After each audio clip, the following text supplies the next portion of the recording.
우리 주일 육부 예배 나오신 우리 성도님들을 환영하고 축복합니다. 우리 앞뒤 계신 분들, 앞뒤 좌우에 계신 분들과 인사하시면서 이렇게 이야기했으면 좋겠습니다. 지금 울고 영원히 웃으며 삽시다.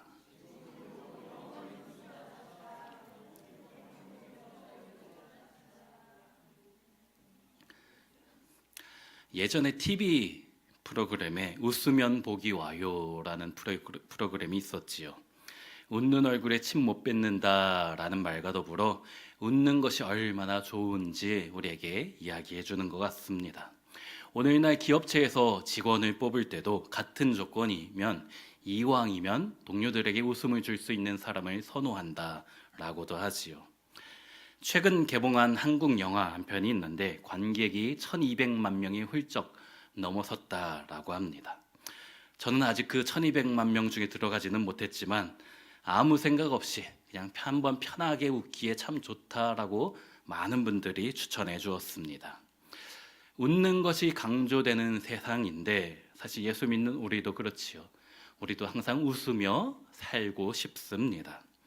우리 성도님들 웃으며 살고 싶으십니까? 아니면 울면서 살고 싶으십니까? 우리 성도님들에게 날마다 웃음이 넘치는 축복이 있기를 원합니다 라면 아멘 하실 것이지만 날마다 눈물 흘리면서 울면서 살기를 소원합니다 하면 아멘 하실 분이 없으시잖아요. 성경도 마찬가지지요. 하나님께서 우리에게 말씀하시기를 항상 기뻐하라 라는 것은 쉬지 말고 기도하라, 그리고 범사에 감사하라는 것과 더불어서 이것이 그리스도 예수 안에서 우리를 향하신 하나님의 뜻이다 라고 말씀을 하셨지요. 하나님께서 우리에게 원하시는 것은 우리가 항상 기뻐하는 것인 줄로 믿습니다. 그런데 오늘은 지난주 6부에 이어서 팔복 두 번째 시간입니다. 그 중에서도 4절 말씀을 중심으로 나누려고 합니다. 우리 4절 말씀 다 같이 읽겠습니다. 애통하는 자는 복이 있나니 그들이 위로를 받을 것이미요. 우리가 기뻐하는 것이, 항상 기뻐하는 것이 하나님의 뜻이라고 하셨는데 예수님은 제자들에게 애통하는 자가, 슬퍼하는 자가 복이 있다라고 말씀을 하시는 거예요. 그 이유가 무엇일까요? 이 말씀과 저 말씀이 다른 것일까요? 하나님의 말씀이 모순이 될까요? 그렇지 않겠지요. 다만 애통하는 사람이, 정말 애통하고 눈물 흘리는 사람만이 진정한 기쁨을 누릴 수 있다라는 것입니다. 몇 년 전에 나왔던 아이들 영화, 아이들 애니메이션 중에 인사이드 아웃이란 애니메이션이 있습니다. 아이들 영화 같지만 사실 어른들이 보기에 더 좋은 것 같아요. 우리에게 참 많은 메시지를 주는 것 같습니다. 그 영화에서 인간 안에 한 모든 사람 마음속에 5가지의 감정이 활동을 하고 있는 것을 우리가 보게 됩니다. 기쁨이가 있고, 슬픔이가 있고, 소심이, 버럭이, 까칠이가 있습니다. 어떤 사람은 주된 감정이 기쁨이에요. 주된 메인 감정이 기쁨인 사람은 항상 기뻐합니다. 날마다는 아니지만 기뻐하려고 노력을 하고 있는 것이죠. 근데 어떤 사람은 까칠이가 주된 감정이에요. 우리 성도님들의 메인 감정은 무엇일까요? 또 내 남편의 메인 감정이 무엇일까요? 버럭이는 아닐지, 또 소심이는 아닐지. 근데 그 영화가 주는 중요한 메시지가 누구에게나 이 5가지의 감정이 있다라는 것이고요. 근데 대부분의 사람이 꼭 기쁨이란 감정만이 좋은 것으로 생각을 하는데 결코 그렇지 않다. 모든 감정이 하나님께서 주신 것이다. 특별히 슬픔이란 감정, 우리에게 너무나 필요한 것이고 하나님께서 우리에게 허락하신 너무나 중요한 감정이다라는 것이에요. 사실 우리가 사는 이 세상이 웃음을 좋아하는 것뿐 아니라 슬픔이란 것을, 애통이란 것을 참으로 싫어하는 것 같습니다. 그래서 우리 여자 성도님들은 잘 모르시겠지만 남자 공용 화장실에 가보면 남자가 흘리지 말아야 될 것은 눈물만이 아니다 라고 하고 있어요. 우는 것이 소변을 흘리는 것처럼 안 좋다라는 의미가 되겠지요. 그런데 하나님께서 기쁨이란 감정만을 우리에게 주신 것이 아니고 우리에게 슬픔이란 감정, 애통이란 감정을 주신 이유가 무엇일까요? 아랍권의 속담에는 햇빛만 쏟아지는 곳은 사막이 된다라는 말이 있습니다. 무슨 말인가요? 항상 날씨가 좋고 햇빛만 있으면, 비가 없으면 사막이 된다라는 것이에요. 그렇기 때문에 우리 인생 가운데 때로는 비바람이 필요하다라는 것이에요. 항상 좋은 날씨를 원하지만, 항상 웃으며 살고 싶지만 우리 인생 가운데 비바람이 몰아치는 것도 참으로 필요하다. 울어본 자만이 기쁨으로 단을 거둘 수 있기 때문인 것이에요. 오늘 본문에서도 우는 자가 복이 있다라고 말씀을 하고 있습니다. 특별히 주님 앞에서 우는 자가 결국에 웃게 됩니다. 주님이 그렇게 만드실 것이기 때문에 우는 자가, 애통하는 자가 복이 있는 것입니다. 그러면 우리는 무엇에 대해서 슬퍼하며 무엇에 대해서 애통해야 할까요? 무엇에 대해서 슬퍼해야 되는지 오늘 본문인 마태복음의 팔복이나 병행구절인 누가복음에나 나타나지는 않습니다. 저는 세 가지로 정리했는데 대부분의 신학자들이 두 가지 또는 세 가지를 이야기합니다. 저는 무엇에 대해서 애통해야 되는지 세 가지를 다 소개하려고 합니다. 첫째는 먼저 나의 죄를 애통해야 된다라는 것이에요. 지난주에 심령이 가난한 자는 복이 있나니에 대해서 나누었죠. 심령이 가난한 자가 무엇을 뜻하는지 기억나십니까? 나는 영적으로 완전히 파산되었다. 나는 아무것도 아니다. 나는 아무것도 할 수 없다. 영적으로 완전히 무너져서 거지가 되었다. 그렇기 때문에 주님이 필요하다라는 거예요. 그런 고백을 하는 자에게 복이 있다라는 것이죠. 내가 얼마나 영적으로 가난한지, 가난을 통해서 완전히 파산된 것을 깨닫는 사람은, 나는 아무것도 아닌 존재임을 깨닫는 사람은 자연스럽게 애통하게 되는 것이지요. 예수 믿는 사람은 자신의 타락함을 깨닫고 하나님께 나아가는 자인 것입니다. 내가 얼마나 큰 죄인인지를 깨닫고 영원한 죽음이라는, 영원한 지옥이라는 형벌이 내 앞에 있다라는 것을 알기 때문에 애통하는 거예요. 나는 진노하시는 하나님의 손안에 있는 존재라는 것을 깨닫기 때문에 애통이 나올 수밖에 없습니다. 그런 애통이 우리 가운데 반드시 필요한 줄로 믿습니다. 이 애통이라는 단어, 헬라어 펜테오는 성경에 나오는 슬픔을 뜻하는 9가지 단어 중에 가장 처절할 때 쓰는 단어입니다.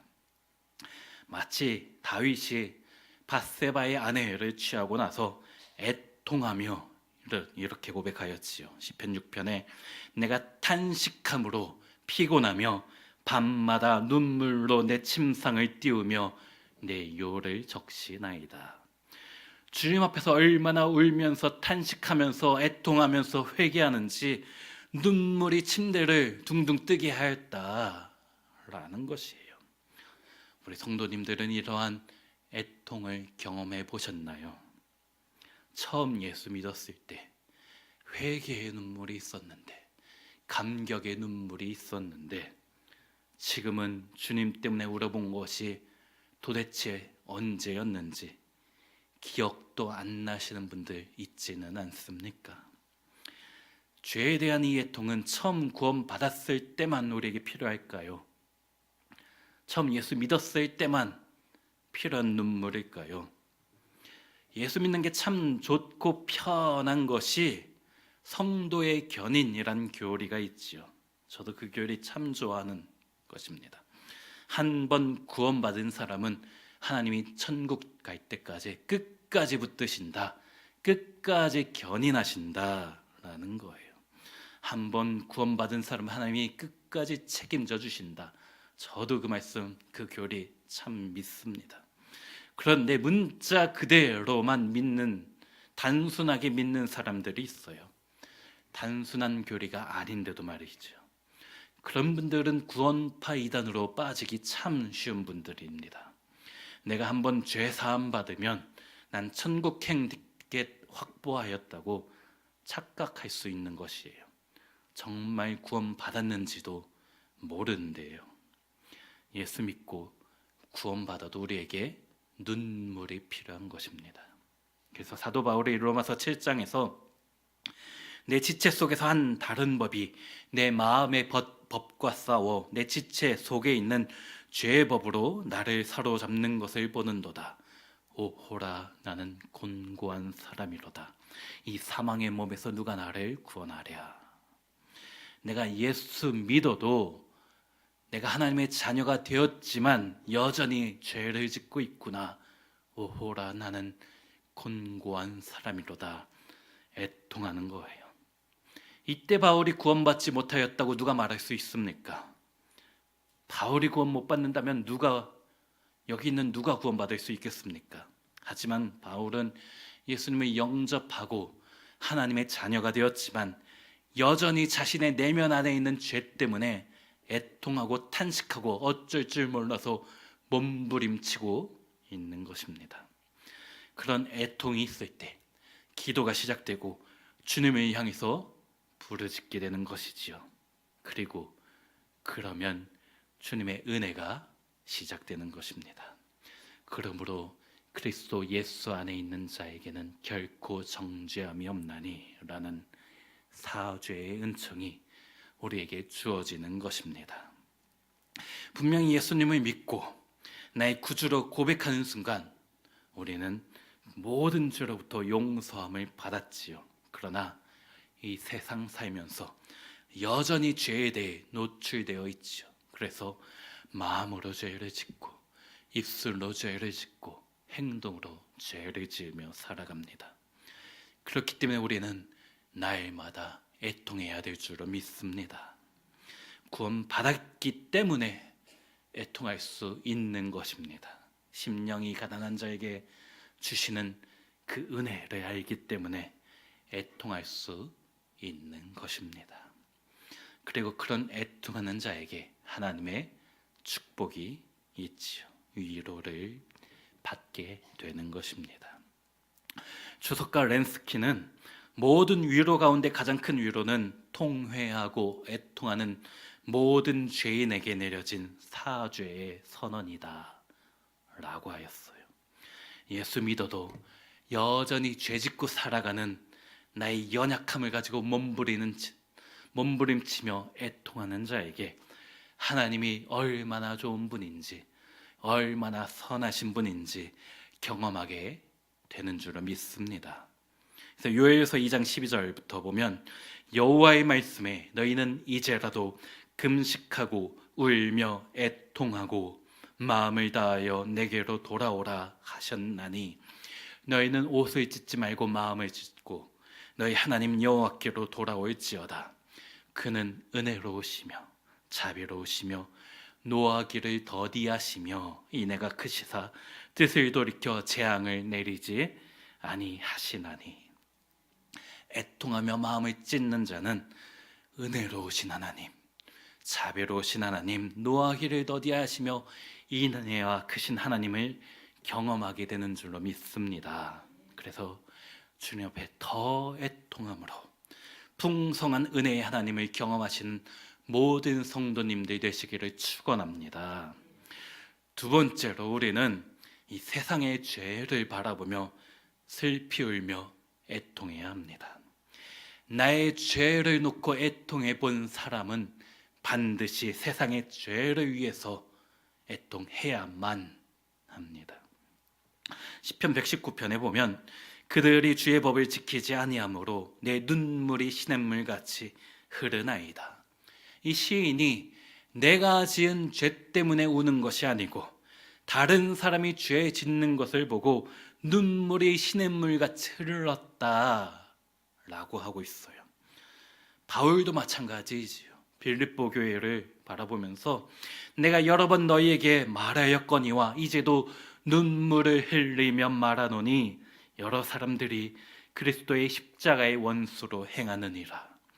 예수 믿지 않고 십자가의 원수로 사는 자들을 위해서 눈물을 흘린다라는 것이지요.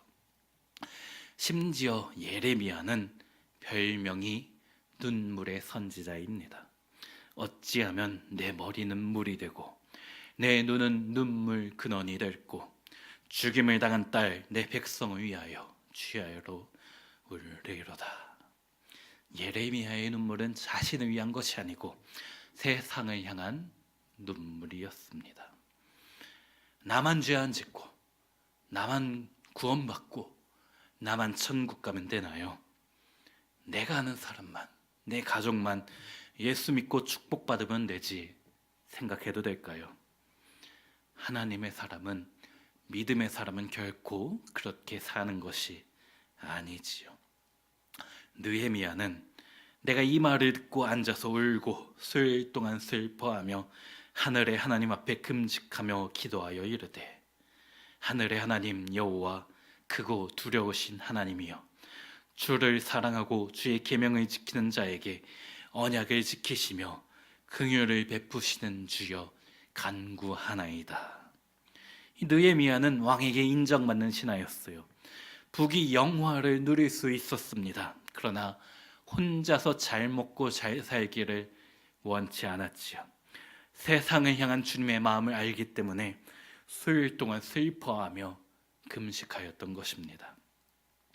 나의 죄에 대한 애통이 있는 사람은 반드시 하나님의 마음을 가지고 애통해야만 하는 것입니다. 세상을 위해 애통하는 것이지요. 그것이 먼저 심령이 가난해져서 천국을 받은 우리 모두에게 주님께서 원하시는 줄로 믿습니다. 하나님 아버지의 마음이란 찬양이 있지요. 아버지, 당신의 마음이 있는 곳에 나의 마음이 있기를 원해요. 아버지, 당신의 눈물이 고인 곳에 나의 눈물이 고이길 원해요. 아버지, 당신이 바라보는 영혼에게 나의 두 눈이 향하길 원해요. 아버지, 당신이 울고 있는 어두운 땅에 나의 두 발이 향하길 원해요. 나의 마음이 아버지의 마음 알아. 내 모든 뜻 아버지의 뜻이 될 수 있도록 나의 온 몸이 아버지의 마음 알아. 내 모든 삶 당신의 삶 되기를. 이렇게 나의 죄에 대한 애통이 하나님께서 주신 것입니다. 주님이 주신 사죄의 은총을 경험한 사람은 세상을 향한 하나님의 아버지의 마음을 품어야 되는 줄로 믿습니다. 사랑하는 성도님들, 이러한 하나님 아버지의 마음으로 이 나라와 민족의 죄악을 가지고 날마다 애통하는 성도님들 되시기를, 그리하여서 복된 인생 사시는 성도님들 되기를 주의 이름으로 축원합니다. 세 번째로, 우리가 무엇을 위해서 애통해야 될까요? 내 인생에 무거운 짐이 있기 때문에 주님 앞에 슬피 울며 부르짖어야 되는 것입니다. 우리 인생 가운데 고난이 있을 때, 너무나 무거운 짐이 있을 때 어떻게 해야 됩니까? 주님 앞에서 울어야지요.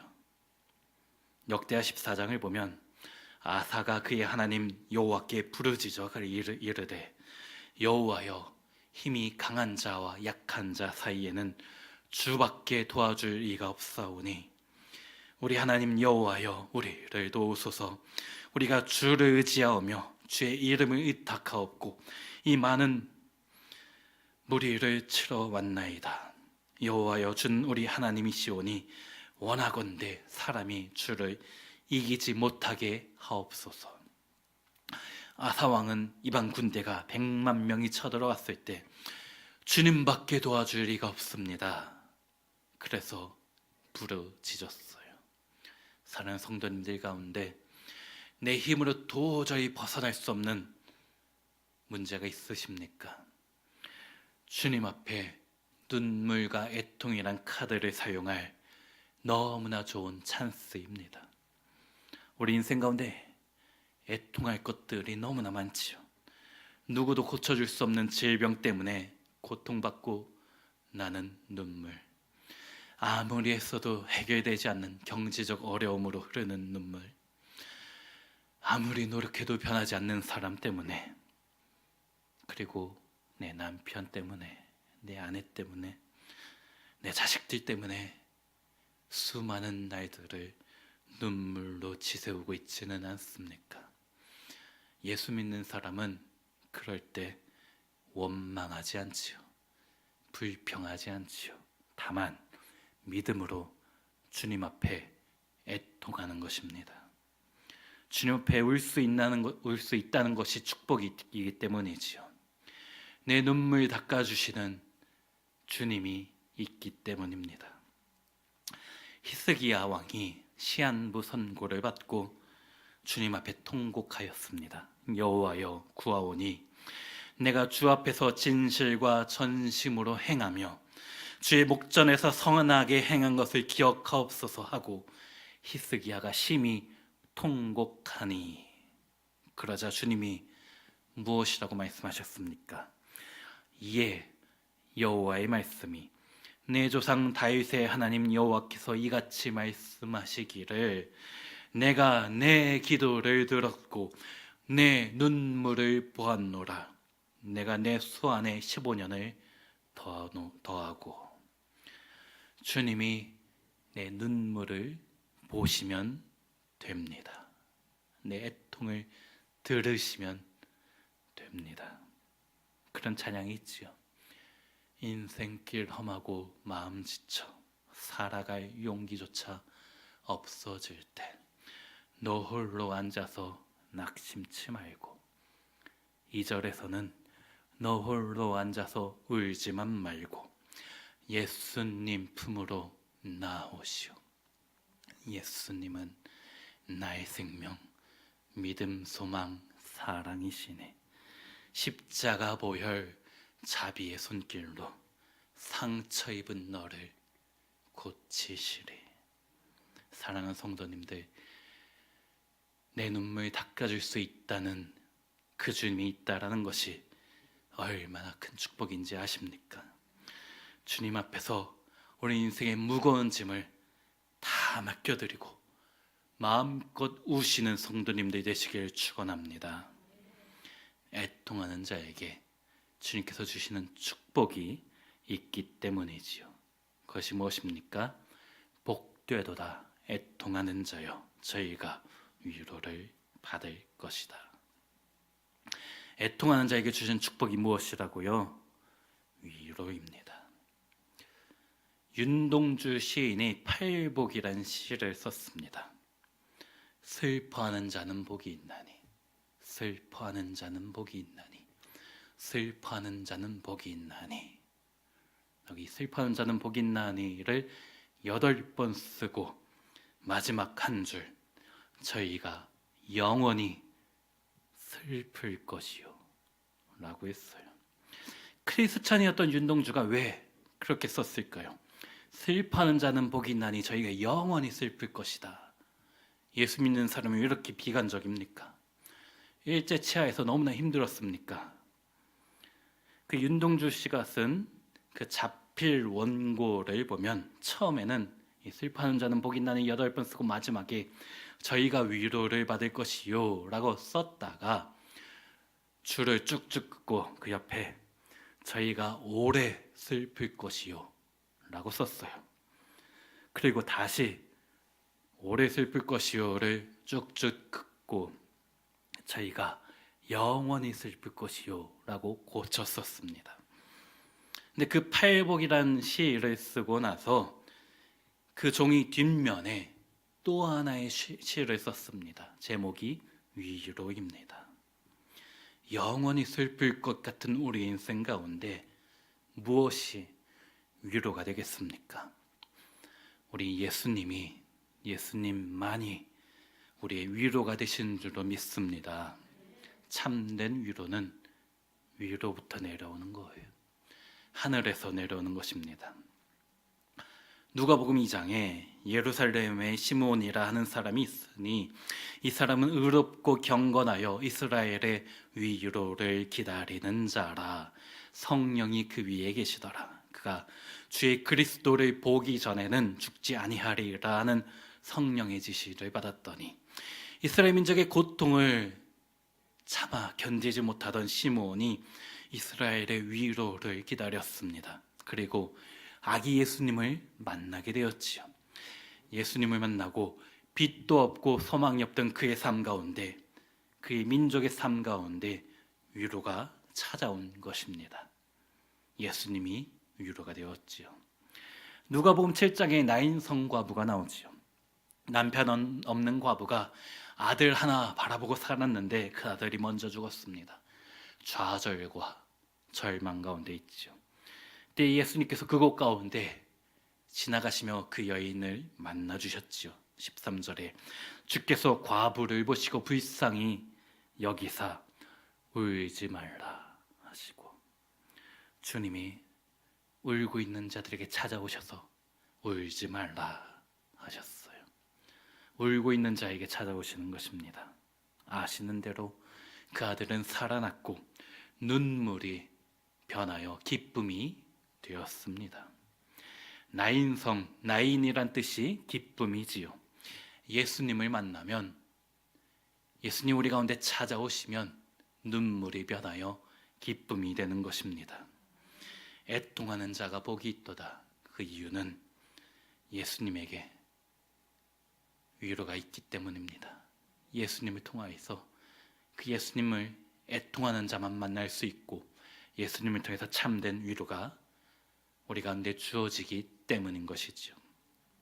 성경을 보니 예수님이 웃으셨다라는 장면은 나오지 않아요. 다만 우신 장면은 여러 번 등장합니다. 멸망당할 도시 예루살렘을 보시면서 우셨고, 믿음이 연약한 마르다와 마리아를 보시며 눈물을 흘리셨습니다. 하지만 예수님이 우리를 바라보시며 흘린 눈물이 있었기 때문에 우리가 이제는 위로를 받을 수 있는 것이에요. 고린도서 1장을 보면 3절과 4절에 찬송하리로다. 그는 우리 주 예수 그리스도의 하나님이시요 자비의 아버지시요 모든 위로의 하나님이시며 우리의 모든 환난 중에서 우리를 위로하사 우리로 하여금 하나님께 받는 위로로서 모든 환난 중에 있는 자들을 능히 위로하게 하시는 이시로다. 하나님이 위로의 하나님이시다라고 말씀하시면서 다음 9절 5절에 그리스도의 고난이 우리에게 넘친 것 같이 우리가 받는 위로도 그리스도로 말미암아 넘치는도다. 무슨 말씀입니까? 예수님께서 우리를 위로하기 위하여서 고난 당하셨다라는 거예요. 우리의 눈물을 닦아주기 위하여서, 위로의 주님이 되어주기 위해서 십자가 고난을 당하셨습니다. 내 눈물 닦아주기 위해서 십자가에서 죽으신 것이지요. 그래서 이제 우리가 웃을 수 있게 되었습니다. 주님의 십자가의 사랑을 알기 때문에, 그 사랑 때문에 애통하는 자가 이제는 그 십자가의 은혜 때문에 영원한 웃음을, 영원한 기쁨을 가질 수 있게 되는 것입니다. 사랑하는 성도님들, 애통할 수 있는 것이 축복입니다. 어떤 예수 믿는 분들은 예수 믿는 사람들은 항상 웃음꽃이 있어야 되고 항상 기뻐해야 된다라고 착각합니다. 성경적이 아니에요. 우리 신앙은 눈물을 먹고 성장합니다. 고린도서 7장에 이런 말씀이 있어요. 보라, 하나님의 뜻대로 하게 된 이 근심이, 여기서 이 근심이란 단어가 원어로는 슬픔입니다. 이 근심이 너희로 얼마나 간절하게 하며 얼마나 변증하게 하며 얼마나 분하게 하며 얼마나 두렵게 하며 얼마나 사모하게 하며 얼마나 열심 있게 하며 얼마나 벌하게 하였는가. 너희가 그 일에 대하여 일체 너희 자신의 깨끗함을 나타내었느니라. 주님 앞에서 흘리는 슬픔과 애통이 우리 신앙을 더욱더 간절하게 한다, 더욱더 열심 있게 한다, 때로는 두렵게 하여서 더 주님을 사모하게 만든다. 그것이 우리의 애통이다라는 것이에요. 그래서 눈물이 있는 곳에 주님이 주시는 은혜가 더욱 넘치는 것입니다. 시편 84편에 주께 힘을 얻고 그 마음에 시온에 들어가 있는 자는 복이 있나이다. 그들이 눈물 골짜기로 지나갈 때에 그곳에 많은 샘이 있을 것이며 이른 비가 복을 채워주나이다. 주님 앞에 오는 것이 복받는 길입니다. 때로 우리 인생 가운데 눈물 골짜기를 지날 때가 있어요. 사망의 음침한 골짜기를 지나는 순간이 있습니다. 하지만 그때 주시는 이른 비, 하나님의 은혜가 있는 것이지요. 그 가운데서 육체에 계실 때에 자기를 죽음에서 능히 구원하실 이에게 심한 통곡과 눈물로 간구와 소원을 올리신 예수 그리스도를 경험하면, 나를 위해서 대신 통곡해 주신 예수님을 만나기만 하면 우리의 눈물은 변하여 기쁨이 됩니다. 그리고 주님이 언젠가 다시는 애통하지 않도록 만들어 주십니다. 내가 들으니 보좌에서 큰 음성이 나서 이르되, 보라, 하나님의 장막이 사람들과 함께 있음에 하나님이 그들과 함께 계시리니 그들은 하나님의 백성이 되고 하나님은 친히 그들과 함께 계셔서 모든 눈물을 그 눈에서 닦아주시니 다시는 사망이 없고 애통하는 것이나 곡하는 것이나 아픈 것이 다시 있지 아니하리니 처음 것들이 다 지나갔음이러라.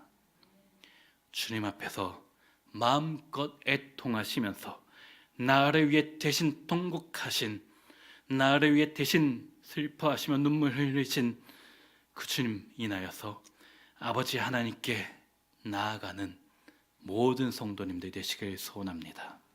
주님의 눈물을 통해서 축복을 마음껏 누리며 살아가신 우리 성도님들 되기를 주의 이름으로 축원합니다. 애통하는 자는 복이 있나니. 이 말씀과 병행 구절인 누가복음 6장 21절에는 지금 우는 자는 복이 있나니 너희가 웃을 것이미요 라고 하였어요. 그리고 이어서 25절에 이렇게 말씀합니다. 화 있을진저 너희 지금 웃는 자여 너희가 애통하며 울 것이다. 무슨 말씀입니까? 지금 울면 나중에 웃게 되고 지금 웃으면 나중에 울게 될 것이다. 지금 주님 앞에서 울면서 애통하시겠습니까? 그렇다면 영원한 천국에서 웃게 될 것이에요. 하지만 지금 세상의 즐거움에 빠져서 웃고 있다라면 지옥에서 영원히 슬피 울며 이를 갈미 있을 것입니다. 오늘날 영적인 안구 건조증이 있는 분들이 참 많지요. 그러나 이 시간 주님 나에게 눈물을 회복시켜 주시옵소서 기도하시는 성도님들 되시기를 소원합니다. 그리하여 애통할 때 주시는 놀라운 축복, 우리의 위로가 되시는 예수 그리스도 그분 자체로 인하여 놀라운 축복 받으시는 우리 귀한 성도님들 모두 되시기를 주의 이름으로 축원합니다. 말씀 생각하며 찬양하기 원합니다. 성령이여 강림하사 나를 감